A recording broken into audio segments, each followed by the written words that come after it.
성경 보겠습니다. 잠언 16장 3절 보겠습니다.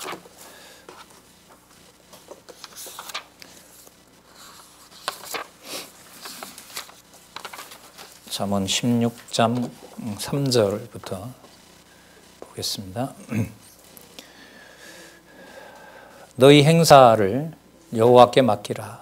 그리하면 너의 경영하는 것이 이루리라. 여호와께서 온갖 것을 그 시음에 적당하게 지으셨나니 악인도 악한 날에 적당하게 하셨느니라. 3절 다시 보면요. 너희 행사, 모든 행사겠죠. 여호와께 맡기라. 그리하면 보다가는요. 그래서 이런 정도면 더 나을 것 같아요. 그래서 너희 경영하는 것을 다 이루게 된다.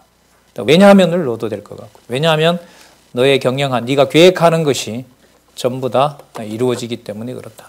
그게 그러니까 누구 일이라는 거죠? 여호와의 행사라는 겁니다.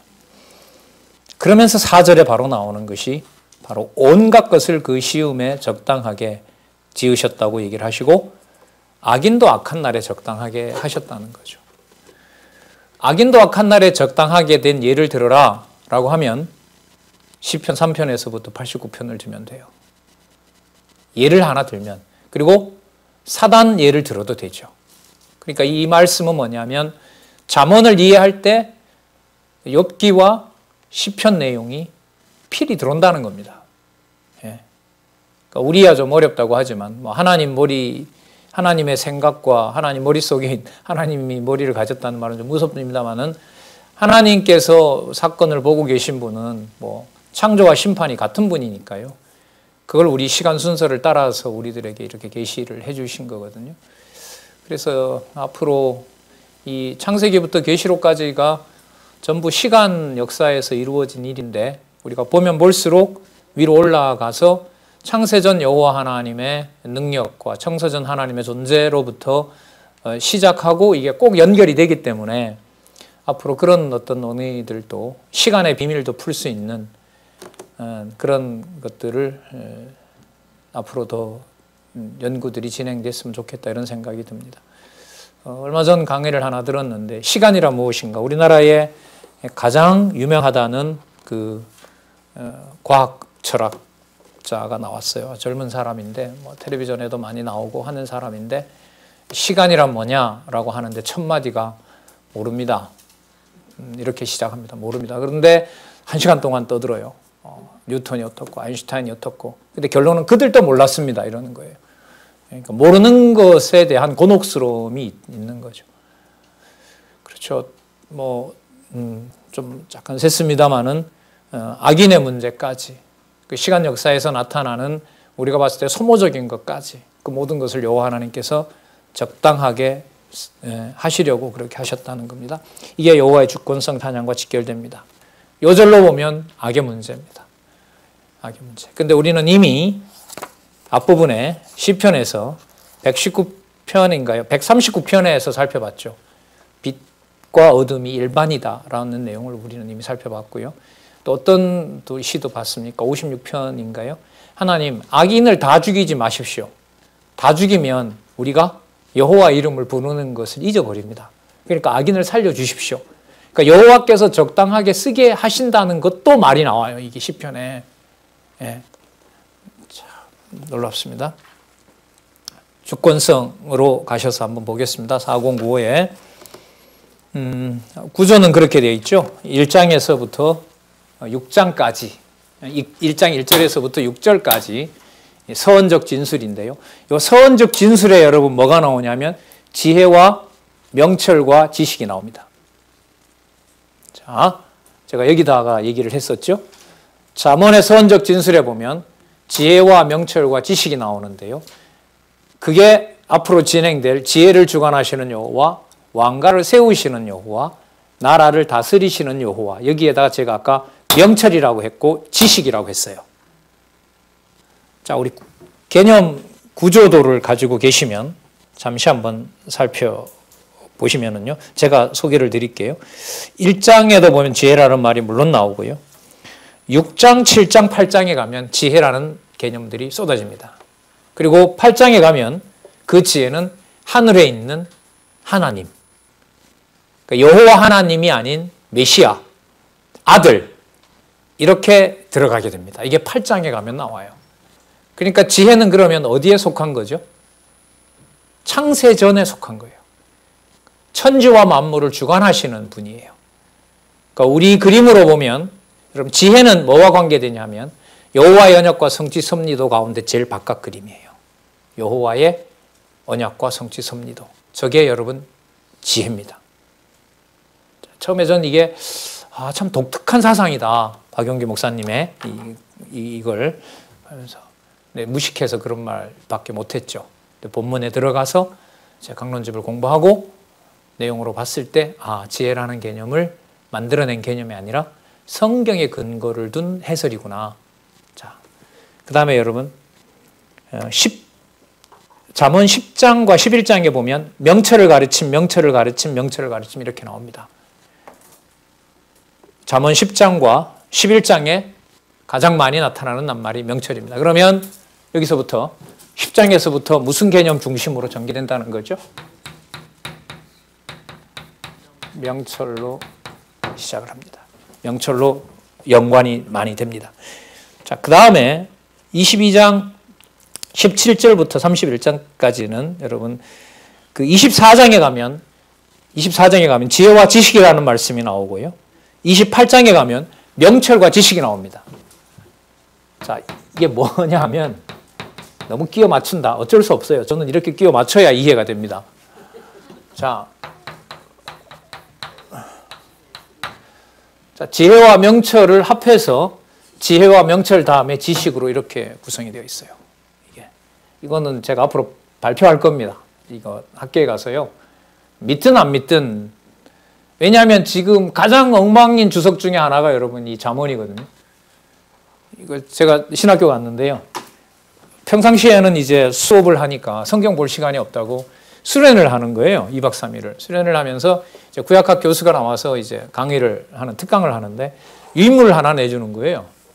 유인물을 딱 받아봤는데 기가 막힌 거죠. 뭐냐면 목회를 할 때 장로님이 예를 들면 말을 안 들을 때, 권사님이 말을 잘 안 들을 때, 교인들에게 위로가 필요할 때, 그리고 청년들이 뭔가 빗나갈 때, 그때마다 필요한 구절들을 본인이 분류해 온 거예요. 그게 여러분 잠언이에요. 우리 뭐 지금 함께 하지 않지만 과거에 우리 연구원 중에 하나도요. 우리 그런 얘기를 했죠. 잠언하다가 중간에 닫아버렸다고. 뭔 얘기하는지 다 전부 도덕 교과서 같기 때문에 닫아버렸다고 그렇게 자기가 고백한 적도 있거든요. 자, 왜 그런 일이 벌어졌느냐? 섭리를 통한 언약에 나타난 제가 발견한 건 아닙니다. 지금 여기 다 기록해 놓고 있으니까요. 특히 여러분 열왕기 역대기의 배경이 약하면 잠언은 도덕 교과서가 됩니다.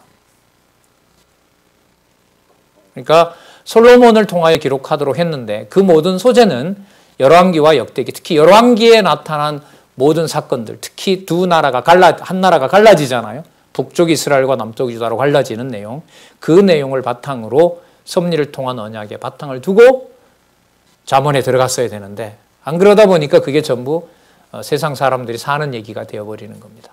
좀 큰 얘기 많이 드렸었죠. 첫 번째, 시편의 후반부와 반드시 연결된다. 그 다음에 잠언의 서원적 진술을 우습게 보면 안 된다. 서원은 서원에 지나지 않는다. 이게 아닙니다. 이 서원은 그 다음을 이끌어가는 아주 중요한 개념이 여기에 다 담겨 있습니다. 그리고 세 번째, 또 하나 강조드릴까요? 지혜와 명철과 지식은 여러분 칼과 창입니까? 아닙니까? 여러분 전쟁을 하게 되면 지혜와 명철과 지식이 중요할까요? 탱크나 칼과 총과 대포가 필요할까요? 거짓말 하지 마세요. 전쟁하는데 대포가 필요하지 무슨 지혜와 명철과 지식이 필요해요. 성경은 아니에요. 성경은 하나님의 나라를 통치하는 것이 지혜와 명철과 지식이에요. 공부하는 것이 가장 큰 무장입니다. 그 시간이에요. 코로나19는 저희들에게. 코로나19가 지나고 나면 우리 내에서 빈익빈 부익부가 반드시 드러납니다. 대여섯 달 동안 뭘 했는지 한마디만 물어보면 공부했는지, 우리 지금 기지업도 안 열리잖아요? 모르겠어요. 내년에 가서 열렸다. 두 마디만 물어보면 같이 따라오면서 공부했는지 공부 안 했는지 분명히 드러납니다. 속으로 저는 엄청 판단할 거고요. 네. 여러분 어마어마한 얘기예요, 이거 진짜. 진짜 여러분 그 몇천만 원 내면서 공부하다가 그런 2박 3일 수련회 떡 만나니까 야, 이렇게까지 가냐? 그 맨날 이렇게 좋은 줄 모르다가 그날의 기억이 생생합니다. 그래서 그 수업 안 들었어요. 그 교수님 수업을 제가. 충격받아가지고. 아닌데. 그러니까 여러분 어마어마한 얘기인 거죠. 자, 여기 지혜와 명철 지식이 나왔으니까요. 하나만 더 말씀드리면 시편 가운데서 119편. 119편 내용이 전부 칼창 얘기가 아니잖아요. 무슨 얘기예요? 지혜와 명철과 지식 얘기죠. 이것만 알아도요. 이것만 살펴봐도요. 그리스도께서 오셔서 여호와의 살아계신 신실성 얘기하시면서 아버지께 찬양하시면서 귀신을 쫓아내면서 예를 하나만 들게요. 귀신을 쫓아내면서 아버지께 기도하고 간파하시고 나와라! 라고 명하시는 내용들이 주권성과 연관해서 잠언에 다 나오는 거예요. 욥 시편 잠언전도 아가서의 내용이 바탕이 되면 예수를 통한 언약의 그리스도의 사역과 말씀에 너무너무 풍부한 해석들이 주어집니다. 그게 여러분 이제 강론집에 가면 핵심적인 구절들을 거기다가 소개하고 있는 거예요. 자, 크게 말씀을 드렸죠. 후반부와 찬양을 통한 언약의 후반부와 잠언. 그 다음에 잠언에 나타난 구조가 서언에 나타난 내용이 그대로 이끌어간다. 그 다음 지혜와 명철과 지식이 하나님 나라의 주권이지 칼과 창이 아니다. 그 내용은 나중에 어디 가서 또 확인하죠. 선지서에 가면 칼과 창을 보습을 만들고 괭이를 만든다고 하죠. 거기서 끝나버리는 거예요. 다. 그래서 하나님의 나라는 어떤 폭언과 폭력이 아닙니다. 참 갈등 많이 했는데요. 저는 이거 뭐 요즘도 그렇죠. 하나님께서 그걸 안 주면 뭐 불의한 일들이 국가가 공권력을 동원해서 막 조작하고 뭐 간첩도 조작하고 그런 일이 한두 건이 아니었고 요즘 뭐 한두 건 나오지만 저희들 학교 나올 때는 뭐 국가보안법에 넣으면 그 막 가문이 망하잖아요. 예. 집사람은 제 아버님이 공무원이셨는데요. 뭐 방학이고 뭐고 가면 수시로 연락 옵니다. 아버지 공무원 인생 다 끝난다. 어머니가 계속 연락해요. 현장에 가지 마라. 현장에 가서 사진만 찍히면 끝난다. 예. 그런 시절이었었단 말이죠. 예. 거기에서 여러분 그 피부로 느껴지는 악의 문제를 어떻게 그걸 해석을 하겠어요? 예. 그러니까 보면 볼수록 들으면 들을수록 더 화가 나는 거죠. 그러다가 여러분 잠언을 도덕 교과서로 읽어요. 그것도 어떤 목사가 뭐 하는 거 훈계하는 걸로 들어요. 기성세대 불만이 이만큼 차 있는데 그 수용이 되겠어요? 아멘이라고. 근데 듣긴 들어야 돼요. 왜요? 안 들으면 지옥 가니까. 말씀을 거역하면 지옥 가잖아요. 그 단순 어떤 생각에 여러분. 그래서 이 잠언 내용에서 열왕기를 바탕으로 한 역사서를 바탕으로 드러난 하나님의 존재 계시라고 하는 것은 진짜 복음입니다. 이거는. 이런 방식으로 여러분 앞으로 전도서와 아가서까지 계속 연결이 됩니다. 예, 여러분들도 같이 한번 찾아보시고요. 이어가는 연습을 계속 해가셨으면 좋겠습니다. 자, 그러면 열왕기가 등장한다는 말은 뭐냐면 통일 국가를 하나님이 뭐 한다? 갈라놓는다. 이렇게 시작하잖아요. 갈라놔요. 그럼 갈라놓는 그게 뭘 위한 거였느냐? 여호와의 주권성을 찬양하도록 하는 거예요. 갈라놓고 남쪽 유다 보고 어디 따라가지 마라. 북쪽 이스라엘 따라가지 말라. 이게 여러분 지혜와 명철과 지식의 핵심이거든요. 그러면 사무엘상 하나 열왕기 내용에 풍부한 내용들이 바탕이 된다면 이걸 읽어 나갈 때 뭐 음녀 조심해라, 뭐 사악한 여자를 조심해라, 친구 보증 서지 마라 이런 얘기들이 생활 교훈이 아니라 무엇을 다시 보게 되는 섭리를 통한 언약에 나타난 여호와의 언약 성취 섭리사를 보는 하나의 계기가 되는 거죠. 그렇게 되면 여러분 무슨 일이 되냐면요. 친구에게 돈 떼이는 일이, 떼먹히는 일이, 사기당하는 일이 바로 성경에 나타난 여호와의 주권성을 찬양하는 것하고도 연관이 되죠. 생활 교훈이 먼저가 아닌 겁니다. 바로 그게 또 뭐와 연관되느냐. 머리 대신 그리스도께서 당신의 주권으로 하나님의 나라를 다스리는 것하고도 연관이 됩니다. 그게 말로는 안 돼요. 이게 이것도 지금 31장까지잖아요. 31장까지 저 많은 내용들 가운데 수백 마디가 도덕교훈처럼 보이지만 절대로 그렇지가 않습니다. 그걸 여러분 강론집 안내를 하고 있습니다. 자, 먼저 4096에 가시면은요, 첫 번째 단락, 긴 단락 밑에서부터 하나, 둘, 셋, 넷, 다섯, 여섯 번째 줄에 보면요. 다시 말하면 솔로몬의 각종 자문에 대한 서원에 이어 다윗 왕가의 왕위를 계승할 자기 아들에게 지혜를 주관하시고 왕가를 세워서 나라를 다스리게 해주시는 여호와의 주권성을 찬양하는 각종 자문을 가르쳐 주신다. 그리고 그 다음에 보면 아담을 소개합니다. 거기 창세기 1장에서부터 2장이 나오죠. 예, 창세기 1장 2절, 창세기 1장 1절에서부터 11절, 이건 전부 아브라함 올 때까지 그 내용이 뭐와 연관이 되느냐? 주권성하고 연관이 돼요. 근데 이런 것도 처음에 저는 볼 때, 여기다 그냥 또 형식상 앞에서부터 쓰는 거구나, 이렇게 생각했어요. 뭘 모르니까. 잠언의 내용을 알고 기록하는 사람하고 잠언 내용을 모르고 보는 사람의 차이가 그건 거예요. 그러면 저는 이제 확인을 하는 거죠. 창세기 1장과 11장 내용 중에 잠언을 소개할 만한 내용이 도대체 뭐냐? 거기 아담 이름도 안 나오고 아브라함 이름도 안 나오는데 이게 이제 질문이 되는 거죠. 그런데 이제 하나만 말씀드리면 8장에 가니까 하나님이 태초에 천지를 창조하시니라고 하는 사건 이전이 나오는 거예요. 아, 맞구나. 주권성이 창세전 계획대로 통치국가를 만들어내시는 거구나. 그래서 이 구절이 몇 절이 이제 이 줄이 들어오는 거죠. 아, 이게 성경의 바탕을 둔 주석이구나. 이렇게 들어오는 겁니다. 자, 그 다음 창세기 12장에서부터 사무엘 하까지요. 자, 그 다음에 4097에 가면 두 번째 줄에 민수기 30장까지, 사사기까지, 열왕기상까지 여러분 나타나 있죠. 이게 나라를 세워주셔서 망하는 내용이 열왕기상까지잖아요. 그러면 잠언을 이해할 때 가장 중요한 내용이 바로 뭐겠습니까? 창세기서부터 열왕기상, 특히 열왕기상에 초점이 많이 맞춰져 있죠. 그게 나라가 갈라지는 내용이 나오기 때문에. 근데 갈라져도 우리는 시편에 바탕을 두기 때문에 대적이 와서 무너뜨리고 여호와 이름이 불에 타도 여호와 이름은 보존된다는 것이 이미 확증을 했기 때문에 여호와의 주권성에 오면 나라가 어떻게 되는 것은 이미 차원을 넘어서는 거예요.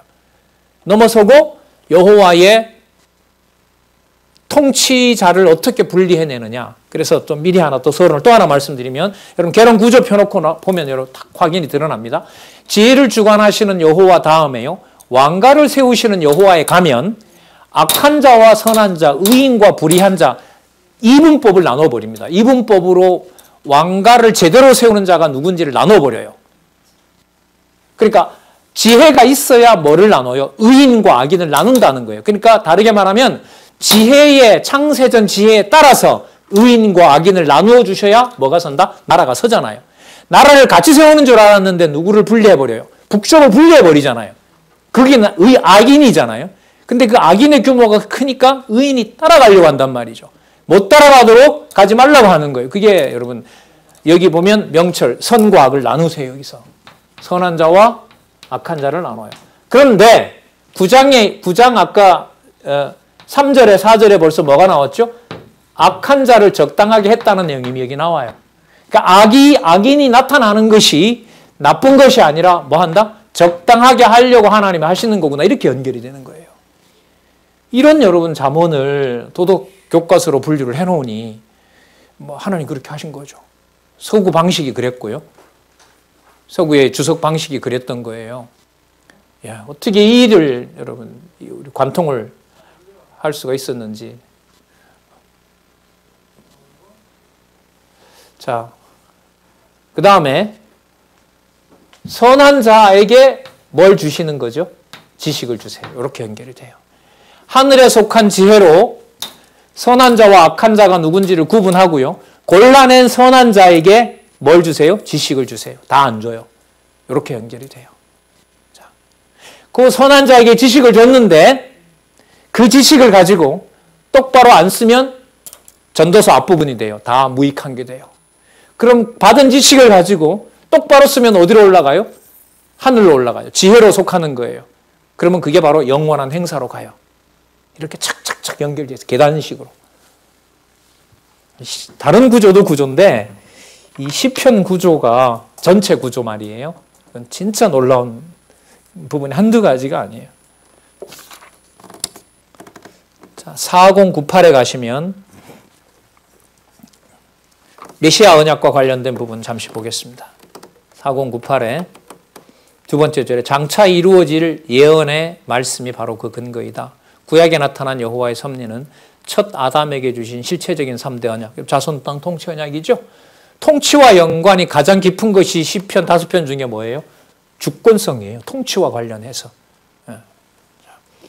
제1절 가겠습니다. 잠언의 서언적 진술. 여러분 이 부분은 좀 보고 갈게요. 죄송합니다. 4098 밑에서부터 하나, 둘, 셋, 넷, 다섯, 여섯 번째 줄. 그렇다면 구약의 역사적 섭리를 근거하여 가르치는 솔로몬의 지혜로운 각종 잠언 역시 장차 오실 하나님의 지혜이신 메시아가 가르치실 신령한 지혜의 말씀에 대한 예표로서의 모형과 그림자일 뿐 아니라 장차 하나님의 지혜이신 메시아를 보내어 주실 것에 대한 여호와의 언약 계시라는 사실이다. 옆에다가 8장 22절부터 31절이라고 메모를 하시면 이 내용도 이 저자가 그냥 만들어낸 내용이 아니라 어디에 바탕을 두고 쓰고 있다? 성경에 바탕을 둔 내용이다. 글쎄 여러분에게 문제가 안 되는지 몰라도 저는 꽤 오랫동안 고민을 했어요. 성경을 모르는 무식함이 이제 쓸데없는 질문이나 했죠. 하지만 그게 동기는 됐어요. 이런 말을 어떻게 쓸 수 있지? 성경에 바탕을 두니까 쓸 수 있는 거예요. 자, 잠언의 서언적 진술. 거기 보면 밑에서 두 번째 줄 왕상 나오죠? 왕상 이렇게 나옵니다. 그래서 잠언에 뭔가 내용이 좀 부족하다 싶으면 열왕기 상하 공부를 좀 하시면은 아주 또 한번 새롭게 들어올 겁니다. 이게 도덕교훈이 아니구나. 자, 1장 1절요. 솔로몬이 신분을 밝히면서 잠언이 자기 것임을 증가합니다. 자기 것임을 증가한다는 말은요, 문헌으로 보면 분명히 하나님께서 솔로몬으로 하여금 기록하게 했다는 거예요. 문헌하게, 물론 여러분 이스라엘 사람들에게 창세기부터 말라기는 문헌의 시비가 별로 없습니다.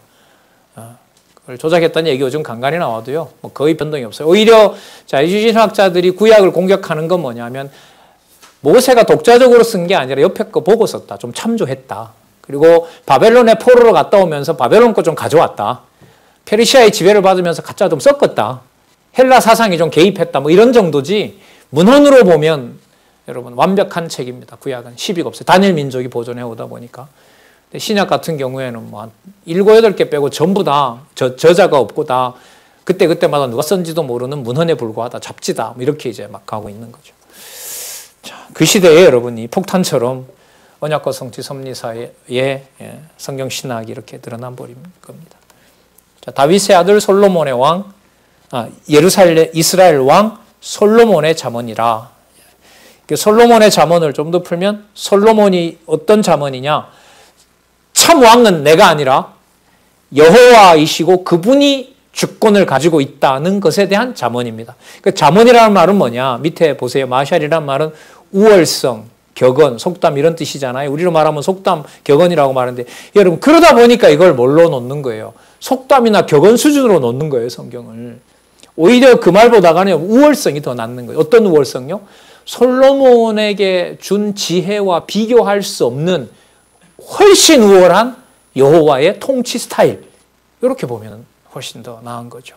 그래서 저는 이 우월성이라는 말을 좀 더 추천하고 싶습니다. 그래서 그 다음에 보면 지혜로움이 담겨 있다는 것은 여호와 하나님을 알고 그를 경외할 뿐만 아니라 만사 만물을 정하신 뜻을 따라 언약하신 말씀대로 섭리하시는 이치를 깨닫게 하는 내용이 담겨 있다는 뜻이다. 그러니까 우월한 거죠. 어디까지 올라가는? 창세전 지혜 차원까지 올라가는, 이렇게 정리할 수 있습니다. 그 밑에 보면 사무엘 역대상 얘기하고 있습니다. 자, 그러니까 역대상은 좀 의미로 보면 회복과 연관이 된 거죠. 물론 여기 가면 회복과 연관이 되죠. 자, 이쯤에서 보면 지혜를 주셔서 선악을 알게 합니다. 선이 무엇인지 그 10지파 반의 나라, 11지파나 되는 나라 부러워하지 말라. 그게 악이다라고 가르쳐줘요. 그 다음에 지혜를 공급해 주시는 거죠. 그럼 이 지혜를 공급해 주는 것을 통해서 역대 하의 내용을 이루어 가시는 겁니다. 망하는 것이 아니라 지금 나라를 뭐 하시는 거니까요. 다스려 주신다고 하는 거니까. 다스려 주는 증거가 뭐냐면 역대기, 에스라, 느헤미야, 에스더에서 훨씬 넓은 나라, 127도나 되는 제국을 여호와의 이름을 부르도록 해주는 나라가 되게 되도록 하셨다. 그게 여러분 우리가 살펴본 섭리를 통한 언약이잖아요. 그래서 이 잠언의 어떤 이런 부분들과 그 열왕기 뭐 과거 강남노예 때 보면 열왕기를 하고 역대기를 안 하는 데가 있었어요. 그게 그거라고 한 20년 교회 생활했는데 역대기 강의를 못 들었다고 여기 오신 분들이 그랬었잖아요. 같은 내용처럼 보이니까요. 그냥 결국 성경 신학이 아니었던 거죠, 그건. 근데 그런 물음들을 그 내용에서는 볼 수가 없어요. 이게 어디까지 와야 되냐면 잠언 전도서, 그 욥기라든지 시편이라든지 잠언 정도, 특히 잠언에 와야 열왕기와 역대기의 의미가 무엇인지가 이제 여기서 드러나거든요. 그건 나중에 아가서까지 가야 돼요. 그래서 욥, 시편, 잠언, 전도, 아가서에서 섭리를 통한 언약 부분 중에 열왕기까지, 그 다음에 역대기, 에스라, 느헤미야, 에스더, 다윗 왕조의 회복까지, 다윗 왕국 회복, 그 부분까지 연결이 되지 않으면 이거는 반드시 도덕 교과서로 흘러갑니다. 교훈이 돼버려요. 절대로 그런 책이 아닙니다. 이건 여호와께서 치밀하게 관여하시고 내가 다스린다라는 확증이 바로 뭐냐면 잠언의 내용입니다. 자, 2장 1절로 한번 가서 보겠습니다. 이는, 그러면 솔로몬의 잠언은 왜 기록하도록 하셨느냐? 이는 지혜와 훈계를 알게 하며, 자, 여러분 지혜가 힘을 발휘하면 그게 여러분 훈계가 되는 겁니다. 그러니까 말씀 운동인 거죠. 지혜, 훈계라는 말을 다르게 말하면 말씀의 운동력이라고 보면 돼요. 여러분 이 지혜가 바로 호크마입니다. 호크마는 여호와의 주권이 존재하는 곳입니다. 여기 계신 우리 귀하신 우리 선배들, 또 하늘나라 먼저 가신 분도 계시지만은 진짜 우리 원로께서 이 명칭을 지어 놓으신 걸로 알고 있는데, 연구원보다 더 높은 게, 랭킹을 매겨서 좀 미안합니다만은 더 높은 게 호크마, 지혜원이다 이런 말씀도 하셨잖아요. 근데 여러분 진짜 오프라인에서 만날 수 있는 유일한 곳이 여러분 이 호크마라는 게 신기하지 않아요? 왜 이런 일이 지금 이 시대에, 그리고 우리 얼마 전에 가신 권사님 끝까지 목숨이 붙어 있는 한은 말씀 듣고 싶고 이곳을 쳐다보면서 가셨다는 거 아니에요. 참 가끔 생각이 나요. 지혜와 훈계를 알게 하며, 그 다음 볼게요. 지혜가 힘을 발휘한 훈계와 그 다음에 명철의 말씀을 깨닫게 돼요. 명철의 말씀을 깨닫게 돼요. 그러니까 하늘에 속한 지혜가 힘을 발휘하게 되면 뭐가 만들어져요? 세상이 만들어져요. 그게 여러분 명철과 관계됩니다. 좀 이따 말씀드릴게요. 이 본문에 나오니까. 명철은 여러분 언약과 성취 섭리도로 보면 몇 번째 동그라미냐면 두 번째 동그라미로 보시면 돼요. 그러니까 지혜가 힘을 발동하는 훈계가 되면 그 지혜의 말씀이, 지혜가 나중에 이제 능력이 되거든요. 8장에 가면 메시아가 돼요. 그 메시아가 뭘 만드느냐? 창조를 하세요. 창조하실 뿐만 아니라 심판도 하세요. 이게 여러분 뭐냐면 명철이에요. 그리고 지혜는 첫 번째 동그라미예요. 제일 바깥에 있는. 우리가 이해를 좁자면 명철은 뭐냐 하면 창조부터 심판까지 두 번째 동그라미예요. 여러분 우리는 창조 못 봤습니다. 심판도 못 볼 거예요. 우리가 이방 구원, 글쎄 우리가 모르겠어요. 예수님 내일 당장 오실 수도 있지만 그럴 확률은 적기 때문에 명철을 우리가 보지 못했습니다. 그러니까 세상 종말을 보지는 못해요. 그러나 우리는 반드시 그 심판이 믿어져요. 그게 뭐냐면 명철이에요. 지식은 뭐냐 하면 그 밑에 있는 상세한 모든 동그라미들이에요. 그러니까 아담은 아담 시대에 1000년 900 몇 살까지 살았잖아요. 아담은 아담 자기 시대를 살면서 뭐와 뭐를 받은 거예요? 지혜와 명철을 가지고 자기 시대를 살아가게 한 거예요. 다윗은 80, 100 몇 살 살았나요? 100년인가요? 120살인가요? 그 다윗은 그렇고요. 아브라함도 그랬고요.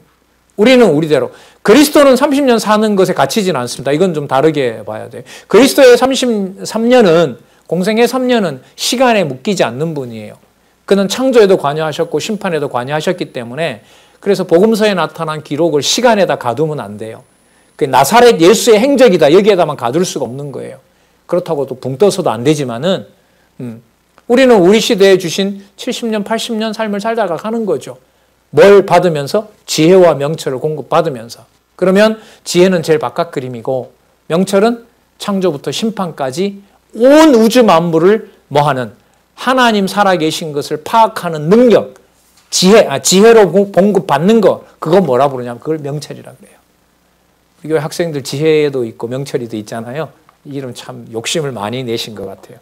그 학생들이 성경 공부 열심히 했으면 진짜 좋겠어요. 자, 이름값을 했으면 좋겠어요. 그 다음에 여러분 지식은 뭐냐면 이런 거예요. 창세기라는 지식을 주시는 거고요. 출애굽기를 주시는 거, 쉽게 말하면 요한계시록의 지식을 주시는 거고요. 우리는 우리 시대에 태어나서 이렇게 수십 년 동안 30여 년 동안 기록하게 한 또 이 내용을 먹으면서 우리에게 지혜로 공급을 해 주시는 거죠. 그래서 지혜와 명철과 지식은 바로 언약과 성취, 섭리사를 가장 분명하게 보여주는 찬양 중에 하나다. 이렇게 보시면 돼요. 자, 그런 내용들이 여기 나타나요. 볼게요. 3절 보시면 지혜롭게 한다는 말이 나오죠. 지혜롭게 한다는 말은 여러분 이런 거예요. 왜 우리 통찰력이라 그러죠. 사건의 본질을 깊이 뚫어보는 게 여러분들 뭐냐면 지혜로운 거예요. 이건 호크마라고는 표현 안 해요. 사칼이라고 하는 말인데 이거는 바로 어떤 깊이 뚫어보는 거죠. 그러니까 어떻게 뚫어보는 거냐면 열지파 반이 가니까 나라가 다 망했다고 하는 것은 여러분 지혜로운 게 아니죠. 하나님의 정하신 뜻은 다윗 가문에 있다라고 보는 거, 규모를 벗어나서 그게 바로 뭐냐면 지혜롭게인 거예요. 자, 계속 연결이 돼요. 그럼 의로운 건 뭐냐? 그렇게 하시는 하나님이 뭐 한 거예요? 의로운 거예요. 우리 기준으로 보면 불의한 거지만. 그리고 그게 하나님의 뭐냐면 공평이에요. 그 공평한 것을 하나님 앞에서 진솔하게 말하는 것이 정직이에요. 그럼 부정직은 어떤 거죠? 누가 그래요? 야, 너네 가문은 다윗 왕조로 묶여버린 거고 저기 진짜 11지파가 거의 간 저 북쪽이 봐라. 나라 이름도 가져가지 않았느냐. 이스라엘이라고. 그 나라가 진짜다라고 사람들을 부추기는 인간은 정직한 인간이 아니에요. 이게 전부 다 그러니까 무슨 개념이 아니에요? 도덕교과서 개념이 아닌 거예요. 이게. 전부 다 역사적 배경에 근거를 두고 있어요. 그 다음에 정직하게 행할 일에 대하여 훈계를 받게 하며 자, 그 다음 4절에 결과가 어떻게 되냐면 어리석은 자가 뭐 하게 돼요? 슬기롭게 돼요. 그럴 때 어리석은 것은 바로 뭐냐면 북쪽 이스라엘이 더 크다라든지 북쪽 이스라엘이 진짜라든지 나라 이름 가져간 북쪽 이스라엘이야말로 저게 진짜 나라라든지 이건 전부 다 뭐예요? 어리석은 거예요.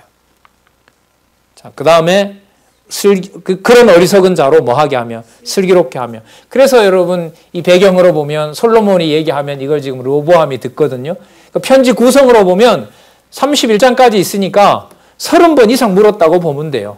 그러니까 솔로몬이 이렇게 얘기를 했죠. 가상을 해보면 야, 이 나라가 진짜다. 아, 그렇습니까, 아버지? 근데 나가보니까 열지파 반이 가고 있어요, 지금 눈앞에. 아니지, 이건. 아버지, 지금 아버지 말씀이 좀 틀린 것 같아요. 나가보세요. 열지파 반이 다 갔어요. 우리밖에 안 남았어요. 아니다. 그게 아니고 이렇게 쭉 창세기부터 쭉 얘기할 거 아니에요? 그리고 비유까지 들어서 그 똑똑한 이제 솔로몬이 비유까지 들면서 쭉 얘기를 하는 거예요. 아, 그러세요. 아, 전 그렇겠네요, 아버지. 그리고 그 확신감을 가지고 있다가 어느 날 또 나가봤어요. 친구들까지 데리고 갔어요. 친구들이 다 놀라요. 야, 아버지 말 틀렸네. 저 봐라. 다 가짜냐.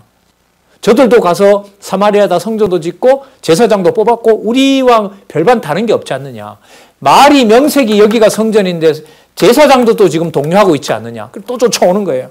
아버지 말씀이 아닌 것 같아요. 저들이 가서 성전까지 세우고 거기다가 했고 옆에 나라들도 좋아하고 다른 나라하고 잘 맞아서 우리나라와 상상할 수 없는 그 군사력을 확보했고 여로보암 2세 때는 솔로몬이 차지했던 나라까지 다 차지해요. 아버지 보세요. 이건 진짜 아니죠.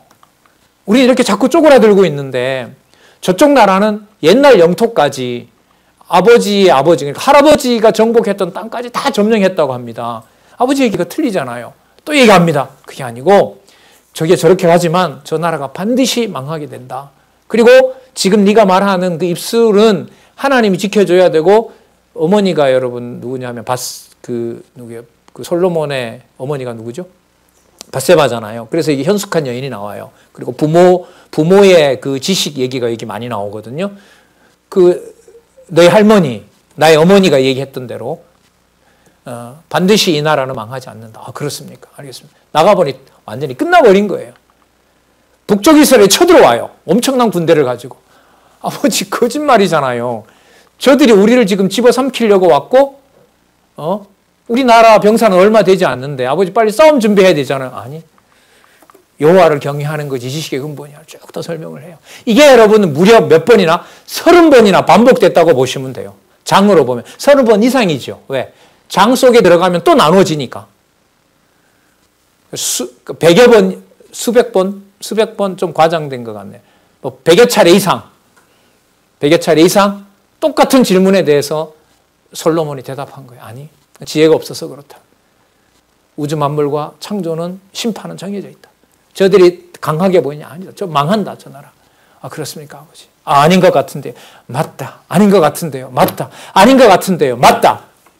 계속 이 와중에 하나님의 통치를 르호보암을 비롯한 그 후대 왕들에게 가르쳐주고 그걸 나중에 여러분 그리스도가 오셔서 천국 비유를 통하여 제자들에게 깨닫게 하시고 이방인에게 깨닫게 하시고 바리새인들과 서기관들에게는 깨닫지 못하게 비유로 가르치는 것에 가장 강력한 증거가 여러분 잠언입니다. 그러니까 그리스도가 오셔서는 비유로 말씀하시더라고 하는 근거도 나오지만요. 그 비유의 강력한 근거가 바로 뭐냐면 잠언에 나오는 내용들이에요. 이 전부 다 보면 무슨 개인 여자 관계나 그 뭐 음녀나 이런 어떤 도덕적인 부분에다 맞춰 얘기하고 있거든요. 그러니까 잠언에 나타난 열왕기 근거가 없었으면 진짜 걸려 넘어질 뻔한 책인 거예요, 이게. 예, 진짜 너무너무 재밌는 내용입니다. 사건이 떠오르면요. 자, 지혜 있는 자, 어리석은 자로 슬기롭게 하고 그다음 젊은 자에게 지식과 근신을 줘요. 그러니까 젊은 자를 르호보암이라고 보면 르호보암이 슬기롭지 않았는데 어리석었는데 계속 이야기를 들으면서 뭘 삼가하게 돼요? 입을 삼가하게 되죠. 어떤 입을요? 아버지 우리는 망한 것 같아요. 이 말을 못하게 하죠. 그게 여러분 근신이에요. 그래서 여러분 이 전체의 구조 여호와 주권성 찬양에서 지혜와 명철과 지식 다음에 따라 나오는 것은 바로 근신입니다. 근신. 함부로 입을 놀리지 못하게 해요. 예. 여호와의 함부로 놀리면 여호와의 주권성을 무너뜨리는 거거든요. 그래서 그걸 지금 누가 하시느냐? 여호와께서 그렇게 하신다는 거죠. 예. 근신을 통하여 지혜롭게 되면 뭐가 나오느냐 하면 지혜의 바탕을 둔 훈계가 나옵니다. 올바른 훈계가 나오는 거죠. 예. 자, 물론 여러분 지혜의 능력을 훈계라고도 하지만 근신 이후에 나오는 것은 내가 훈계하는 게 아니죠. 창세전 여호와의 지혜를 공급받아서 하는 훈계. 그러니까 할 말을 바른 말 하게 되는 겁니다. 훈계라기보다가 성경에서는 교훈이라고 합니다. 그래서 여러분 디모데후서 3장 16절에 그거 나오죠. 모든 성경은 하나님의 감동으로 기록된 것으로 교훈과 책망과 의로 교육하기 유익하니라. 잠언의 이 구조를 반영하고 있는 구절이라고 보셔도 돼요. 자, 그 다음 젊은 자에게 지식과 근신을 주기 위함이니 자, 5절 지혜 있는 자는 듣고 지혜 있는 자는 뭐냐면 택한 백성이죠. 그는 더 들어서 뭘 얻게 돼요? 학식을 얻게 돼요. 그 다음 명철한 자는 뭘 알게 돼요? 모략을 깨닫게 돼요. 백성을 동원해야 돼. 군대를 더 동원할까? 아니면 여호와의 말씀을 더 들을까? 그래서 여러분 르호보암 시대 때 아시겠지만 열왕기에 나오잖아요. 북쪽 이스라엘이 점령해 왔을 때 하나님께서 나타나셔서 르호보암 보고 전쟁하러 가라 그래요? 가지 말라 그래요? 가지 말라 그러죠. 하나님이 나타나서 지혜를 주시는 거예요. 그게. 자, 이런 내용들이 여러분 여기에 이렇게 나올 줄이야. 자, 6절 잠언과 비유와 지혜 있는 자의 말과 그 오묘한 말을 깨달으라. 예. 잠언과 비유를 통해서 가장 직접적인 얘기를 가지고 심오한 얘기, 여호와의 지혜와 명철과 지식을 알려주는 내용이 바로 이렇게 나타납니다. 그러면 나타나고 있는데요. 2절에서부터 6절까지가 저기 다 나옵니다. 2절에 있는 지혜와 명철, 그 다음에 4절에 보면 지식, 그 다음 근신, 그 다음에 5절에 보면 학식, 그 다음에 모략, 요 말로 가는 거죠. 학식, 모략. 자, 이 훈계, 자, 여기에 훈계를 좀 여기 나와 있는 개념으로 한번 써볼게요. 여기서는 뭐가 더 한다 그랬죠? 학식이 더해요. 그러니까 함부로 입을 놀리는 것이 아니라 지혜로 공급받는 학식이 만들어져요. 자, 학식이 만들어지면 어떻게 되죠? 그 다음에 모략이 생기는 거예요. 모략이 생기는 거예요. 이런 단계로 가요. 이 개념들이 여러분 1절에서부터 6절까지 나타나 있어요. 다른 부분도 물론인데요. 잠언의 구조도 보통 구조가 아닙니다. 시편 구조도 놀라운데요. 잠언은 이런 시편의 바탕을 두면서 다시 잠언은 너무너무 아주 뭐라 그래야 될까요? 이런 어떤 그냥 서론도 없고 결론도 없이 그냥 어른이 하고 싶은 얘기 다 이렇게 그냥 발설하고 그때그때마다 교훈하고 그런 내용이 절대로 잠언이 아닙니다. 자, 4102페이지에 가시면은 좀 확인을 하나 해드릴게요. 그 호크마라고 나오죠. 지혜라는 말이 나오는데 그 호크마라는 내용 다음 줄에 보면 이걸 한번 읽어볼게요. 여호와께서 작정하신 뜻에 따라 언약하신 말씀대로 섭리하시는 만사 만물의 이치를 깨달아 선악을 분별하는 재치 있는 마음의 상태예요. 이거는 작정하신 뜻을 아는 거예요. 작정하신 뜻에 따라서 선악을 아는 거예요. 이 말이 얼마나 어마어마한 얘기입니까? 여러분, 창세전에 하나님이 뭘 좋아하고 뭘 싫어하시는지를 우리가 어떻게 알아요? 근데 그걸 알려주는 내용이 뭐라는 거예요? 지혜라는 거예요. 지혜를 얘기를 하잖아요. 이게 8장에 가면. 자, 그 다음에 훈계라는 말 나오죠. 중간에 보시면 로고스라는 말 다음에 훈계라는 말이 나오는데 훈계는 뭐냐면 지혜에 기초한 것으로서 그 여호와의 작정한 뜻이 무엇인지를 드러내시는 거예요. 그게 훈계예요. 계시의 기초를 두는 거겠죠. 그러니까 지혜를 드러내는 것, 이게 바로 훈계라고 보시면 됩니다. 그러니까 지혜가 창세전 상황을 드러내시는 거죠. 그 다음에 그 명철은 무슨 뜻이냐면 명철은 빈이라고 나오죠. 비나 빈이라고 나오는데 빈 다음에 빈이라는 히브리어 글자 밑에 보세요. 언약대로 이루시는 여호와 하나님을 깨달아 알므로 인하여 만사 만물을 정하신 뜻대로 섭리하시는 총체적인 여호와의 경륜을 밝히 이해하는 마음의 작용이에요. 아까 지혜는 마음의 상태거든요. 그러니까 하나님이 가지고 계시는 상태인 거예요. 그게 창세전의 선과 악을 아는 거고요. 명철은 뭐냐면 마음의 작용인 거예요. 그러면 하나님의 사역으로 보시면은 작용은 뭐냐면 하나님의 정하신 뜻이 움직이기 시작한다는 거예요. 움직여서 뭘 만드세요? 일단 빛과 어둠까지도 창조하시는 거예요. 그리고 나중에 어두움은 어떻게 하세요? 심판하신다는 거죠. 자, 그래서 제가 아까 무슨 말씀드렸냐면 지혜는 언약과 성취 섭리도 제일 바깥 동그라미와 연관이 되고 명철은 두 번째 동그라미인 자, 마음의 작용이 일어난 하나님의 의지가 발동된 창조와 어디까지 세계? 심판까지의 세계를 명철이라고 이해하시면 돼요. 지혜는 아까 말씀드렸죠. 그때마다 하나님께서 깨닫게 하시는 건데 이 책은 상당히 재밌는 개념은 아니죠. 이런 건 어려운 개념이기도 해요. 자, 지식이라는 말이 나오죠. 밑에서부터 하나, 둘, 셋, 넷, 다섯, 여섯. 자, 지식이 총체적인 만사 만물에 대한 부분적 경험에 대한 직관적 인식의 결과입니다. 그러니까 부분적 경험, 그러니까 나라는 전체가 아니라 하나님께서 르호보암에게 아니면 하나님께서 비유로 말하면 저에게, 여러분에게, 각자에게 그때마다 주시는 인식이 있어요. 정보가 있어요. 그걸 뭐라 그래요? 지식이라고 그래요. 그러면 이 지식은 뭐에 근거할까요? 전체를 보는 명철에 근거하는 거고요. 그 명철은 또 어디에 근거할까요? 지혜에 근거하는 거죠. 그래서 지혜와 명철과 지식은 창세전부터 구체적인 시간에 이루어지는 과정을 말하는 거예요. 자, 그럼 여기에서 뭘 하나 또 소개하냐면 4103페이지에 가면 4102페이지 제일 끝에 줄에 보세요. 맨 마지막 줄. 지혜는 여호와 하나님의 언약의 말씀에 대한 근거가 되는 여호와 하나님의 영원한 작정이나 뜻, 사상 또는 말씀에 기초한다. 여기서 로고스라는 헬라어이기도 하지만요. 말씀을 소개합니다. 하나님과 관련해서. 자, 그러니까 이렇게 되겠죠. 좀 이렇게 좀 더 쓰게 되면 이 지혜를 또 주관하는 게 바로 뭐냐면 로고스예요. 하나님 자신이겠죠. 하나님 자신과 관련된 하나님과 함께 있었고 곧 하나님이시라고 하는 이 로고스라고 보시면 돼요.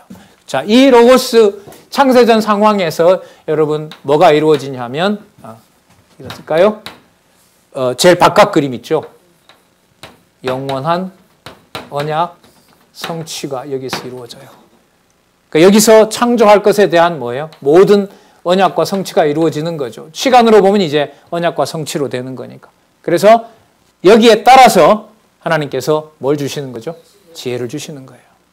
지혜를 주시고 그 다음에 또 명철을 깨닫게 하시고 다 말씀 운동인 거예요. 상세한 지식도 주세요. 그 상세한 지식을 하나님이 주시면 함부로 입을 못 놀려요. 그리고 시편에 보면 뭐가 나와요? 입술과 혀를 지켜달라고 그래요. 다윗이. 왜? 대적이 너무 강하니까 하나님 없는 거 아니에요? 라는 이 망발을 하게 되거든요. 그러니까 그 입을 단속해달라는 거예요. 단속해달라는 거예요. 입은 우리가 단속하죠?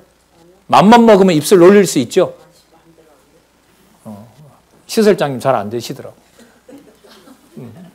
박 강사는 잘 되는데요. 시설장님은 안 돼요. 자, 졸리는 것 같아서요. 실없는 소리 한마디 했습니다. 자, 근신이에요. 그 다음에 입을 그냥 닫아놓고만 있느냐? 아니요. 새로운 지혜의 근간, 학식을 채워주세요. 그리고 여호와를 경외하는 모략을 줘요. 여호와의 주권성을 찬양하게 해요. 로고스에서 지혜로, 명철로, 지식으로, 근신으로 학식을 더하여 모략을 줘서 나를 찬양하는 것이 아니라 누구를요? 여호와를 찬양하게. 이게 잠언의 구조예요. 보석이에요, 보석. 그래서 여러분 이 사천 이쪽에서부터 사쪽까지도 제 나름대로는 공부하는데 많은 시간이 걸렸어요. 이걸 이 저자의 그냥 사상인가? 뭐 이런 고민도 했고요. 그러나 이제 본문에 들어가서 성경의 바탕을 둔 내용으로 딱 제시를 하니까 이게 맞구나. 이게 얼마나 추상적인 개념들이에요. 지혜다, 명철이다, 뭐 이런 것들이 이게 깨끗하게 정리를 하고 있습니다. 자, 우리 잠시 쉬셨다가요. 이제 지혜로 갈 겁니다. 제2절 지혜를 주관하시는 여호와 잠언 1장 7절부터 9장까지 내용을 통해서 살펴보도록 하겠습니다.